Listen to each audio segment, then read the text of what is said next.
মানে জামাই এসি আডি যা অহনু বিকালে আডে যাম দুলা ভাই তই কি মাছ আনো ইলিশ মাছ আনিস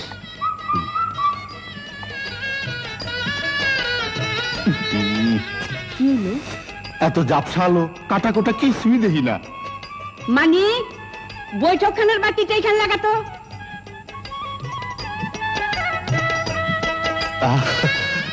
কি তামসা সব ফক ফকা ও মানে কি বাতি লাগাইলি কে ফিলিপ আলো যেমন টেকেও তেমন আসলে মাছের রাজা ইলিশ আর বাতির রাজা ফিলিপ